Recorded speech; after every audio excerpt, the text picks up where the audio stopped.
മുംബൈ ഭീകരാക്രമണ കേസിലെ പ്രതിയും പാകിസ്ഥാൻ വംശജനുമായ കനേഡിയൻ പൗരൻ തഹാവൂർ റാണ ഇന്ത്യയിലേക്ക് എത്തിയതോടെ പാകിസ്ഥാനെതിരെ ഇന്ത്യ സൈനിക നീക്കം നടത്തുമോ എന്ന ആശങ്കയിലാണ് നിലവിൽ പാക് ഭരണകൂടമുള്ളത്.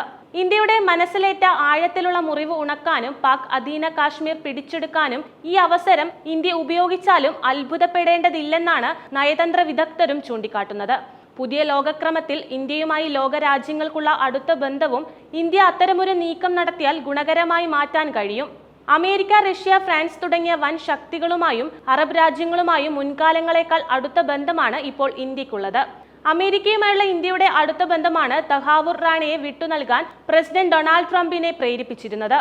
ഇതോടെ അമേരിക്കയിൽ നിന്നുകൊണ്ട് ഇന്ത്യ വിരുദ്ധ നീക്കം നടത്തുന്ന സിഖ് വിഘടനവാദികൾക്കും വലിയ ഭയപ്പാടാണ് ഇപ്പോൾ വന്നിരിക്കുന്നത്. ഇവരെയും ഇന്ത്യക്ക് കൈമാറുമെന്ന അഭ്യൂഹവും പരക്കുന്നുണ്ട്. ഇന്ത്യൻ പ്രധാനമന്ത്രി നരേന്ദ്രമോദിയുടെ നയതന്ത്ര നീക്കത്തിന്റെ വിജയമാണ് ഇത്. അമേരിക്കൻ ജയിലിൽ നിന്നും റാണയെ വ്യോമസേനയുടെ പ്രത്യേക വിമാനത്തിൽ ഇന്ത്യയിലേക്ക് എത്തിച്ച സംഭവത്തെ ദേശീയ മാധ്യമങ്ങൾ ഉൾപ്പെടെ ഇതുപോലെയാണ് വിലയിരുത്തുന്നത്. ഭീകരവാദ കേസിൽ 2009 ചിക്കാഗോയിൽ അറസ്റ്റിലായ റാണ അമേരിക്കയിലെ ലോസ് ആഞ്ചലസ് ജയിലിലായിരുന്നു ഉണ്ടായിരുന്നത്. ഹെഡ്ലി ഭീകരാക്രമണം ആസൂത്രണം ചെയ്യുന്നതിന് മുംബൈയിൽ എത്തിയിരുന്നു. അന്ന് ഹെഡ്ലിക്ക് വിസ സംഘടിപ്പിച്ചു നൽകിയത് റാണയുടെ സ്ഥാപനമാണ്. ഇന്ത്യൻ രഹസ്യാന്വേഷണ ഏജൻസികൾ ഇങ്ങനെയായിരുന്നു അന്ന് കണ്ടെത്തിയിരുന്നത്. 2009 അമേരിക്കയിൽ പിടിയിലായ റാണയെ 2013 14 വർഷത്തേക്ക് ശിക്ഷിച്ചിരുന്നു. എന്നാൽ കോവിഡ് കാല മാനുഷിക പരിഗണന വെച്ച് ശിക്ഷ 7 വർഷം കഴിഞ്ഞപ്പോൾ വിട്ടയക്കാൻ ഉത്തരവായി.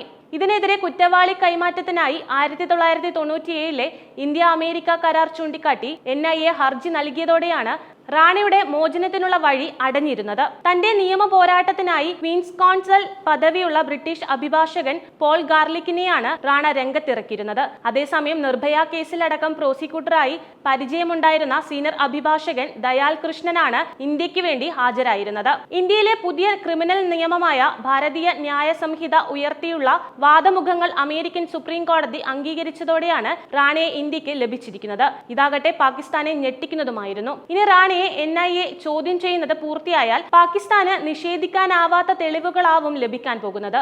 ഇത് ഇന്ത്യയും പാകിസ്ഥാനും തമ്മിലുള്ള ബന്ധം കൂടുതൽ വഷളാകുമെന്നതും വ്യക്തമാണ്. 2016 സെപ്റ്റംബർ 18 ഉറി ഭീകരാക്രമണത്തിന് മറുപടിയായി സെപ്റ്റംബർ 28 പാകിസ്ഥാന്റെ മണ്ണിൽ കയറി തീവ്രവാദ പരിശീലന കേന്ദ്രങ്ങൾ തകർത്ത ഇന്ത്യയുടെ മിന്നലാക്രമണത്തിന് ശേഷം നടക്കുന്ന വലിയ ഒരാക്രമണമായി ഇത് മാറുമോ എന്നാണ് പാകിസ്ഥാന്റെ ചങ്കിടിപ്പിക്കുന്ന കാര്യം.